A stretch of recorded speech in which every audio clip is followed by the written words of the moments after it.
The champagne flute trembled in my hand as my brother Marcus launched into his third monologue of the evening. Christmas Eve at our parents' house in Pasadena, and he'd turned the living room into his personal stage. Series B funding closed at $180 million, he announced to the assembled relatives, his voice carrying that particular blend of smugness I'd grown familiar with over 32 years. CloudReach is the fastest-growing cloud infrastructure company in North America. Forbes called us the next Amazon Web Services. Aunt Linda clapped politely. Uncle Robert raised his beer in salute. Mom practically glowed with pride, her hand resting on Marcus's shoulder like he'd just won the Nobel Prize. "And what's your role there, sweetie?" Aunt Linda asked, leaning forward with genuine interest. "Senior Product Manager," Marcus said, straightening his designer tie. "I oversee the entire roadmap for our enterprise solutions. The CEO values my input on everything. He actually texted me on Christmas Eve about Q1 strategy." He pulled out his phone as evidence, waving it like a trophy. Dad nodded approvingly from his armchair. "Marcus has real stability now. Benefits, stock options, the whole package. He's set for life when they go public." The implication hung in the air like smoke. Unlike me. Unlike his disappointment of a daughter who, at 34, still rented a one-bedroom apartment in Venice Beach and drove a 7-year-old Honda Civic. "That's wonderful, Marcus," I said, meaning it. I was genuinely happy for him even if he was being insufferable about it. He turned to me then, his expression shifting to something that looked almost like pity. "So, Sarah, what are you up to these days? Still doing, what was it? Consulting?" The room went quiet. Everyone knew this script. This was the part where Marcus established the hierarchy, where I was gently reminded of my place in the family pecking order. "Yes," I said simply. "Still consulting." "What kind of consulting?" Aunt Linda asked. She'd always been kind to me, one of the few relatives who didn't treat my career like a shameful secret. I took a sip of champagne, buying time. "Financial consulting. I work with startups, mostly helping them with growth strategy, that kind of thing." Marcus snorted. "Startups? God, that's a rough space right now. The funding environment is brutal. Half of them won't survive the next 12 months. He shook his head with exaggerated sympathy. "You must see a lot of failures." "Some," I admitted. "Well, at least you're trying," Mom said, her tone suggesting I was a child learning to ride a bike rather than a woman with an MBA from Stanford and a decade of experience. "Maybe Marcus could put in a good word for you at CloudReach. They must need consultants." The offer landed like a slap, even though she'd meant it kindly. My 32-year-old brother recommending me for a job. As if I needed his charity. "That's okay," I said, keeping my voice level. "I'm happy where I am." Marcus raised an eyebrow. "Really? Because I heard the consulting market is pretty saturated. What are you pulling in annually? If you don't mind me asking." I did mind. But the whole family was watching now, waiting for my answer. Waiting to quantify exactly how much of a disappointment I was compared to Golden Boy Marcus and his stock options. "I do all right," I said. "Come on, ballpark it." Marcus leaned back, enjoying this. "6 figures? Low 6 figures." My phone buzzed in my purse. I ignored it. "Marcus, that's not appropriate," Aunt Linda said gently. "What? We're family. Sarah knows I'm just trying to help. I mean, if she's struggling, maybe Dad could." He trailed off, letting the implication finish the sentence. Maybe Dad could help me out financially. Maybe they could all pitch in for poor Sarah who couldn't get her life together. The phone buzzed again. Then again. "Excuse me," I said, standing. "I need to take this." I walked out to the backyard, the cool December air a relief after the suffocating living room. My phone showed 3 missed calls from James Chin, CEO of CloudReach. And 2 texts. James Chin. "Sarah, emergency. Board is pushing for March IPO. Need to discuss acceleration timeline. Can we meet December 26th? James Chin. Also, your brother works here? Marcus Mitchell. Just found out. Small world. See you January 9th for quarterly review." I stared at the messages for a long moment, then typed back. "January 9th works. See you then." Through the window I could see Marcus holding court, probably explaining cloud infrastructure to relatives who had no idea what he was talking about. Mom hung on every word. Dad beamed with pride. They had no idea that CloudReach existed because of a $25 million Series A check I'd signed 18 months ago. That their Series B funding, the $180 million Marcus was so proud of, had come largely from the syndicate I'd assembled. That I'd introduced James Chin to 3 of his key hires, including his CTO. They had no idea that I was a partner at Apex Ventures, one of the most successful venture capital firms in Silicon Valley. That my portfolio was worth north of $3 billion. That I'd been named to Forbes 30 Under 30 in venture capital 4 years ago and had just been profiled in TechCrunch as one of the power players reshaping startup funding. They had no idea because I'd never told them. Not when Mom asked if I'd found a real job yet. Not when Dad suggested I go back to school for something more stable. Not when Marcus started at CloudReach 9 months ago and immediately began treating me like the family charity case. I'd kept quiet for a reason. I wanted to see if they valued me, Sarah, their daughter and sister, without the validation of money or status. I wanted to know if they'd be proud of me even if I was just a struggling consultant. The answer apparently was no. I walked back inside. Marcus was showing Uncle Robert something on his phone, probably his employee dashboard or stock option agreement. "Everything okay?" Mom asked. "Fine," I said. "Just work stuff." "On Christmas Eve?" Marcus laughed. "What kind of consulting emergency could there be?" I smiled. "Just a client checking in." "Well, hopefully they're paying you overtime," Dad joked. The rest of the evening crawled by. More stories about CloudReach. More pointed questions about my life that I deflected with practiced ease. More pitying looks from Mom and encouragement to hang in there. At 10 o'clock I made my excuses and left. As I drove back to Venice Beach my phone rang. James Chin again. "Sarah, sorry to bother you on Christmas Eve," he said when I answered. "I know we're meeting on the 9th, but I wanted to give you a heads up. The board wants to accelerate everything. IPO by March, which means we need to finalize the S1, get the roadshow scheduled, the whole 9 yards." "That's ambitious," I said. "It's insane," he admitted. "But the market conditions are perfect and frankly we need the capital to scale. Your initial thesis about enterprise adoption was dead on. We're at 340% year-over-year growth. Congratulations, James. You've built something special." "We've built something special," he corrected. "None of this happens without Apex's support. Without your support. You took a chance on us when everyone else was funding AI companies."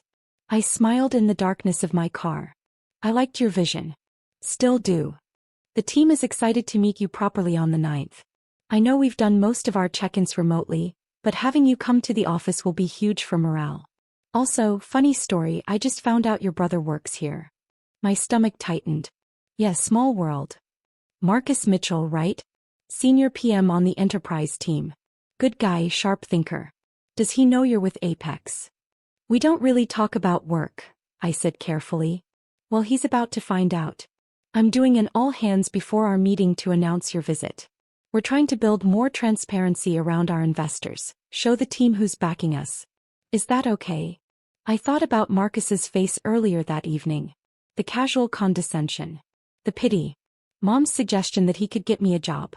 "That's fine," I said. "Great. See you January 9th at 10 a.m. And Sarah? Thank you. For everything." The next 2 weeks passed in a blur. I spent Christmas Day alone in my apartment working on due diligence for a new AI startup. I had coffee with 2 founders on the 27th. I reviewed term sheets. I attended a partner meeting at Apex's Sand Hill Road office, where we discussed our Q1 investment strategy. My family didn't call. Not surprising. Christmas was Marcus's show now. I was just a supporting character in his success story. On January 8th, I got my hair done and picked up the Armani suit I'd had tailored. Black, perfectly cut with a silk blouse the color of money. I packed my briefcase with the CloudReach files. Every email, every board memo, every funding round document. That evening Marcus called. "Hey Sarah," he said, his voice oddly tight. "You busy tomorrow?" "I have some meetings." "Why?" "There's this big thing at work. Our lead investor is visiting. CEO is making a huge deal about it. We're all required to attend this all-hands meeting at 9:30. "Sounds important," I said neutrally. "Yeah, I guess. Honestly, it's probably just some rich asshole who wants to feel important. VCs are the worst. They throw money around and act like they built the company themselves." I bit my tongue. "Is that right?" "Oh yeah. James worships these people, but between you and me, we'd be just as successful without them. Maybe more successful. VCs always want control, want to meddle in product decisions they don't understand. I said. Anyway, I was calling because, look, I know Christmas was kind of rough. Dad mentioned you seemed quiet. I just wanted to say if you need anything, I'm here. If you're struggling with money or whatever, I could probably spot you a loan. The stock options are going to be worth millions when we IPO. The kindness in his voice was genuine, which somehow made it worse. I appreciate that, Marcus. But I'm fine. You sure? Because Mom's worried. She thinks you're too proud to ask for help. Tell Mom I'm okay, I said. Really? All right. But the offer stands. Oh, and if you ever want to pivot into tech, I could introduce you to our HR people. We're always hiring consultants for project work. Wouldn't be a permanent role, but it would get your foot in the door. I closed my eyes. Thanks, Marcus. Good luck with your meeting tomorrow. Yeah, should be interesting. Maybe I'll actually get to meet the person who signs our paychecks. He laughed. Talk soon. January 9th arrived cold and clear. I drove to CloudReach's headquarters in Palo Alto, a sleek glass building in a tech park off the 101.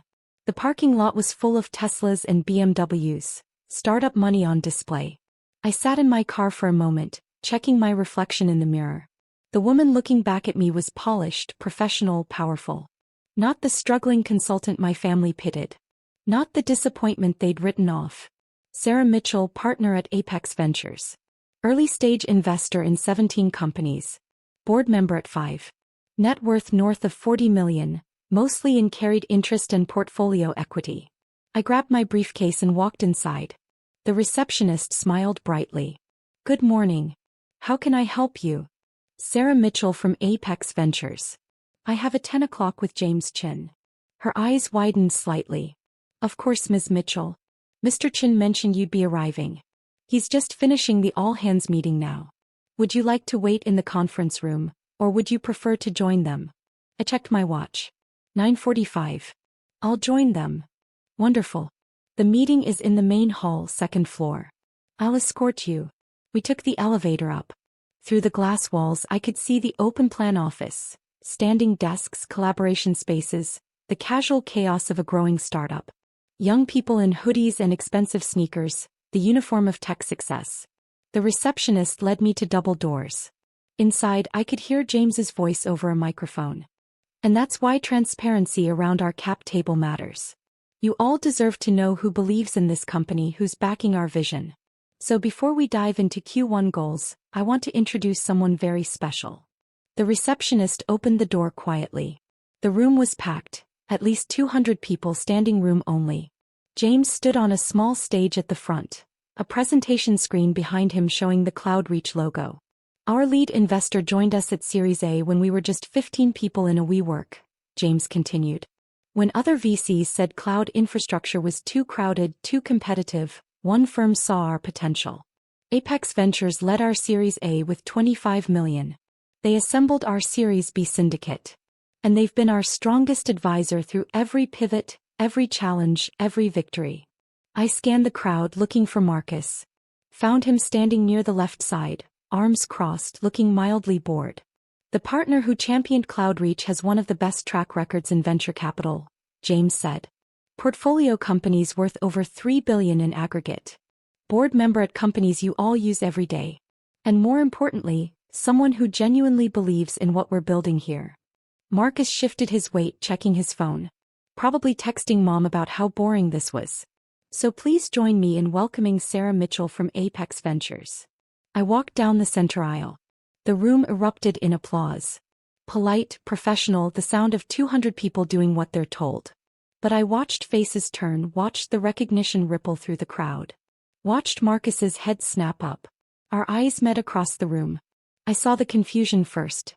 What was I doing here? Then the recognition of my name. Then the impossible math starting to click into place. James stepped down from the stage, hand extended, beaming. Sarah. Thank you so much for coming. Everyone, this is the woman who made CloudReach possible. I shook his hand, smiled at the crowd. Thank you, James. It's wonderful to finally see the team in person. Let me give you proper introductions, James said, leading me toward the stage. Sarah, this is the product team led by Kevin Walsh. Engineering over here led by our CTO Priya Sharma. You two have met, of course. Priya waved, grinning. We'd had dinner 3 times in the past year, discussing CloudReach's technical roadmap. Sales and marketing, James continued, gesturing to the right side of the room. And product management, including Marcus Mitchell, one of our rising stars. Every head in the room turned to look at Marcus. He stood frozen, face pale, phone still in his hand. Marcus and I actually know each other, I said, my voice carrying across the silent room. He's my brother. The reaction was immediate. Whispers, shocked looks, people glancing between us like they were watching a tennis match. James's eyes went wide. Your brother? I knew you had the same last name, but I didn't make the connection. That's incredible. Marcus, you never mentioned your sister was in venture capital. Marcus opened his mouth. Closed it. Opened it again. We don't really talk about work. Well, this is a small world moment, James laughed. Sarah, would you mind saying a few words to the team? They'd love to hear your perspective. I climbed the 3 steps to the stage. 200 faces looked up at me. Young, hungry, brilliant. The future of tech assembled in one room. And in the middle of them, my brother looking like he might be sick. Thank you, James, I said into the microphone. And thank you all for building something extraordinary. When James first pitched CloudReach 18 months ago, I knew immediately this was special. Not because of the technology, though that's best in class, but because of the vision. The understanding that cloud infrastructure isn't about speeds and feeds, it's about enabling the next generation of innovation. I clicked to the next slide, which showed CloudReach's growth metrics. You've exceeded every projection we made. Revenue is up 340% year over year. Customer retention is at 98%. You've gone from 15 employees to over 200. You've built something that will define the industry for the next decade. More applause. I let it die down before continuing. At Apex, we invest in people, not just products. We back founders who have the courage to see what others miss. And we partner with teams who have the discipline to execute. CloudReach has both. That's why we led your Series. That's why we assembled your Series B syndicate. And that's why we'll continue to support you through the IPO and beyond. I paused, looking directly at Marcus. Some people think venture capital is about throwing money around. But it's not. It's about belief. It's about seeing potential before anyone else does. It's about taking risks on people who might not look successful yet, but who have the vision and drive to build something incredible. Marcus's face had gone from pale to red. So congratulations, I finished. To everyone in this room. You're part of something special. And I'm honored to be along for the ride. The applause was genuine this time, enthusiastic. James took the microphone back, launching into a discussion of Q1 goals. I stepped off the stage and immediately people approached me. Engineers wanting to discuss the technical roadmap, product managers pitching features, everyone wanting a moment with the person who'd believed in them. Marcus didn't approach. He stood rooted to his spot, staring at me like I was a stranger. The all-hands meeting ended at 10:15. James ushered me to a conference room where the executive team waited. CTO, CFO, VP of Sales, VP of Product. We spent 2 hours reviewing the IPO timeline, discussing board composition, planning the roadshow. At noon, James walked me back to the lobby. That went better than I could have hoped, he said. The team is energized. And having you here, seeing that our investors are engaged, it matters. Happy to help, I said. CloudReach is one of my favorite portfolio companies. You should be very proud. We couldn't have done it without you. He hesitated. Can I ask, what's the deal with your brother? He looked like he'd seen a ghost. I smiled carefully. Family dynamics. We don't talk about work much. Fair enough. Well, he's lucky to have you. Must be inspiring having a sister who's accomplished so much. I didn't correct him. As I walked to my car, my phone exploded with messages. 7 texts from Marcus. 3 missed calls. 2 voicemails. I listened to the first voicemail in my car. Sarah, what the fuck? You're a venture capitalist? You're a partner? At Apex? You've been lying to us for years. Call me back. Now. The second voicemail was quieter, shakier. Sarah, I don't understand. Why didn't you tell us? Why did you let us think? Mom is going to lose her mind when she finds out. Dad too. You need to call me. Please. I deleted both voicemails and drove back to Venice Beach. That evening, the family group chat erupted. Marcus, everyone needs to hear this. Sarah isn't a consultant. She's a venture capitalist. A partner at one of the biggest VC firms in Silicon Valley. Mom, what? Sarah, is this true? Dad, Marcus, what are you talking about? Marcus, she's been lying to us. She's rich. Like really rich. She invested in Cloudreach. She's basically my boss's boss. Aunt Linda, Sarah, that's wonderful. Why didn't you tell us? Mom, Sarah, please call me. I'm so confused. I muted the chat and poured myself a glass of wine. The calls started at 7. Mom first, then Dad, then Marcus again. I let them all go to voicemail. At 8:30, someone knocked on my door. I looked through the peephole and saw Marcus standing in the hallway, still wearing his Cloudreach hoodie. I opened the door. Why? He said immediately. Why did you lie to us? I didn't lie, I said calmly. I just didn't correct your assumptions. That's the same thing. He pushed past me into the apartment. Sarah, do you know how I felt today? Standing in that room while everyone looked at me? While they realized my sister is Sarah Mitchell from Apex Ventures and I had no idea. How did it feel? I asked. He spun to face me. Humiliating. I look like an idiot. My own sister, and I didn't even know what she did for a living. You never asked, I said quietly. Not really. You asked what I did, and when I said consulting, you made assumptions. You decided I was struggling. You offered me loans. You suggested Dad could help me out. Because you live in this tiny apartment. You drive a Honda. You never talk about your job. I like my apartment, I said. It's close to the beach. And my car runs fine. Why would I talk about my job when you clearly weren't interested? He stared at me. That's not fair. Isn't it? Marcus, when was the last time you asked me a question about my life that wasn't designed to confirm I was less successful than you? That's not. I was trying to help. Were you? I walked to my wine glass, took a sip. Or were you trying to feel superior? Oh, come on. You're the one who's been playing games. You could have told us the truth any time. I wanted to see if you'd value me without the validation, I said. I wanted to know if Mom and Dad would be proud of me even if I was just a struggling consultant. If you'd treat me with respect even if I wasn't successful. And now I know. He flinched. That's not fair, Sarah. We love you. I know you do. But love and respect aren't the same thing. My phone buzzed. Another text from Mom. Mom, Sarah, please talk to us. We're so proud of you. Why would you hide this? I showed Marcus the text. See that? We're so proud of you. Not, we've always been proud of you. Not, we're proud of who you are. They're proud now that they know I'm successful. That's the difference. You're being unfair, Marcus said again, but his voice was quieter now. We didn't know. How could we be proud of something we didn't know about? You could have been proud of me anyway, I said. You could have assumed I was doing well. You could have given me the benefit of the doubt. Instead, you assumed I was failing. You pitied me. You offered me charity. I was trying to be nice. You were trying to be generous. There's a difference. Generosity comes from a place of equality. Charity comes from a place of superiority. He sat down heavily on my couch.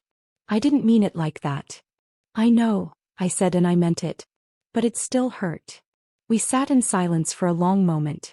Outside, I could hear the ocean, the eternal rhythm of waves.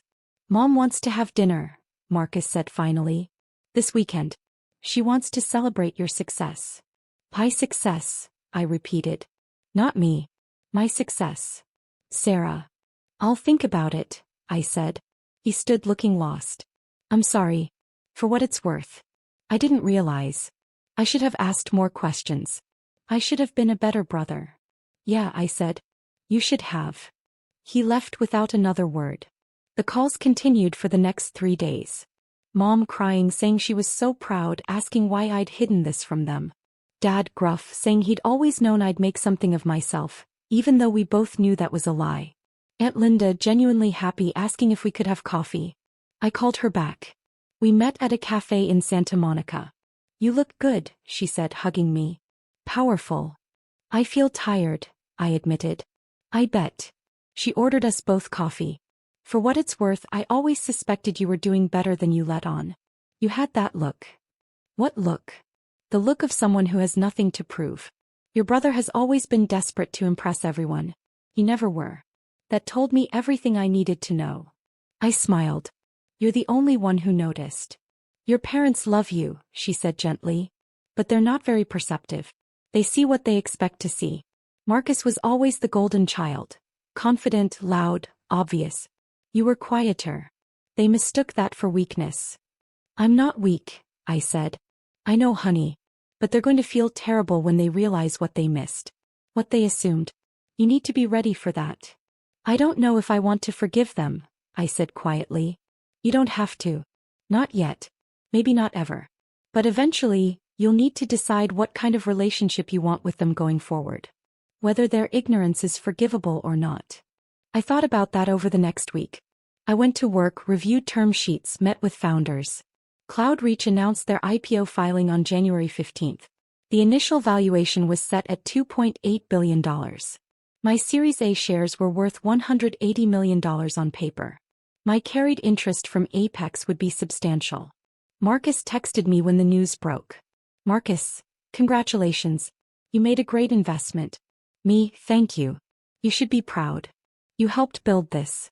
Marcus, did you know I was working there when you invested? You joined 9 months after our Series A closed. Marcus, but you knew I was there for the Series B. Me, yes. Marcus, and you didn't tell me. Me, you didn't ask. 3 dots appeared, disappeared, appeared again. Then, Marcus, family dinner Sunday. Mom's making your favorite. Please come. I stared at the message for a long time. Me, I'll think about it. Sunday arrived cold and rainy. I drove to Pasadena in my Honda Civic, wearing jeans and a sweater. Just Sarah. Not Sarah Mitchell, partner at Apex Ventures. Not the woman who'd built a $3 billion portfolio. Just me. Mom opened the door before I could knock. Sarah. Oh honey, come in. You must be freezing. The house smelled like pot roast. My favorite, like Marcus had said. The table was set for 5. Mom, Dad, Marcus, me and Aunt Linda. Linda's here. I asked. I invited her, Mom said. I hope that's okay. She said you two had coffee. That's fine. Dad stood when I entered the dining room. Sarah. Good to see you. Hi, Dad. Marcus was already sitting, looking uncomfortable. He nodded at me. Hey. We sat. Mom brought out the pot roast, the potatoes, the carrots. The meal I'd grown up with, the comfort food of my childhood. For a while no one spoke. We just ate, the silence heavy with everything unsaid. Finally, Dad cleared his throat. We owe you an apology. I looked up. We made assumptions, he continued. About your career. About your life. We didn't ask the right questions. We didn't see what was right in front of us. We're so sorry, honey, Mom said, her eyes shining with tears. We should have known. We should have asked. We should have been proud of you all along. Why weren't you? I asked quietly. The question hung in the air. I don't know, Mom whispered. I think we saw what we expected to see. Marcus was always so confident, so sure of himself. You were quieter. We mistook that for uncertainty. I was never uncertain, I said. I was just private. I know that now, Dad said. And I'm sorry. We failed you as parents. We made you feel like you had to hide your success from us. You did, I said. Every time I came to a family gathering, you compared me to Marcus. You asked when I'd get a real job. You offered me money. You pitted me. Marcus flinched. I wanted you to value me for who I am, I continued. Not for what I've accomplished. I wanted to know if you'd love me even if I was struggling. Even if I wasn't as successful as Marcus. We do love you, Mom said. We always have. But you didn't respect me, I said. Not until you found out I was rich. Not until you learned I was successful. That's what hurts. Silence fell again. Aunt Linda spoke up. For what it's worth, Sarah, I've always been proud of you. Not because of your job or your money. But because of who you are. Kind, thoughtful, brilliant. That's what matters. Thank you, I said, my voice thick. We want to make this right, Dad said. Tell us how. I looked around the table. At my parents, desperate for forgiveness. At Marcus, ashamed and chastened. At Aunt Linda, supportive as always. I don't know if you can, I said honestly. I don't know if I'm ready to forgive you yet. Maybe someday. But not today. Mom's face crumpled. Sarah. But, I continued, I'm willing to try. To rebuild. To see if we can have a relationship based on who we actually are, not who you thought I was. We'll do anything, Dad said. Then start by asking me questions, I said. Real questions. About my work, my life, my dreams. Not questions designed to confirm your assumptions. Questions because you actually want to know. Okay, Mom said. Hey. We can do that. The rest of dinner was awkward, halting. But it was a start. Mom asked about Apex Ventures. Dad asked about my investment philosophy. Marcus asked what it was like to be on boards. I answered honestly. I told them about the startups I'd funded, the founders I believed in, the risks I'd taken. I told them about the failures too. The companies that had crashed, the bets that hadn't paid off, the hard lessons I'd learned. They listened. Really listened, maybe for the first time in years. At 9 o'clock I stood to leave. Will you come back? Mom asked. Next week. Maybe, I said. If you want me to. We do, Dad said. Very much. Marcus walked me to my car. The rain had stopped, leaving the streets slick and shining. I'm sorry, he said again. For everything. For being an asshole. For making assumptions. For offering you loans when you probably have more money than I'll ever make. I smiled despite myself. You don't know that. Cloudreach's IPO will make you rich. Not Apex Ventures rich, he said. Not Sarah Mitchell rich. Money isn't the point, I said. I know. But it's hard not to feel stupid. I spent years talking down to you. Years thinking I was the successful one. Years pitying you. You weren't entirely wrong, I said. I was struggling. Just not financially. I was struggling to figure out if my family would love me without the success. Turns out that's a harder question to answer than any pitch deck I've ever reviewed. And, what's the answer? I looked at him. My little brother who'd grown into a man I barely recognized. Who'd been insufferable and condescending and kind all at once. I'm still figuring it out, I said.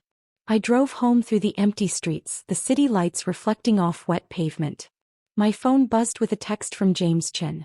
James. Board approved the IPO timeline. Roadshow starts in February. Thank you for believing in us when no one else would. I smiled and typed back. Thank you for building something worth believing in. The Cloudreach IPO happened on March 12th. The stock opened at $42 and closed at $68. The company was valued at $3.9 billion. My Series A investment was now worth $247 million on paper. I didn't go to the opening bell ceremony.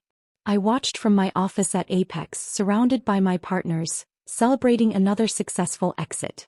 Marcus called that evening. My options are worth $4.2 million, he said, sounding dazed. I'm a millionaire. Congratulations, I said, meaning it. Sir, thank you. I know you didn't invest because of me. But still. Thank you. You earned it, I said. You helped build that company. Be proud of what you accomplished. I am, he said. And I'm proud of you too. For what it's worth. I should have said that years ago. Yeah, I said. You should have. Better late than never? I thought about that. About forgiveness and family and the complicated math of love. Yeah, I said finally. Better late than never. We hung up. Outside my window, Sand Hill Road stretched toward the horizon, lined with venture capital firms that had shaped the technology landscape. I was part of that world now. I'd earned my place at the table. But I'd also learned something important. Success without recognition is still success. Worth without validation is still worth. I didn't need my family's approval to know my value. But it was nice finally to have it anyway. My phone buzzed one more time. Mom in the family group chat. Mom, family dinner next Sunday. Sarah, please bring pictures of your work. We want to hear all about Apex Ventures. We want to know everything. I smiled and typed back a single word. Me okay. It wasn't forgiveness. Not yet. But it was a beginning. And sometimes a beginning is enough.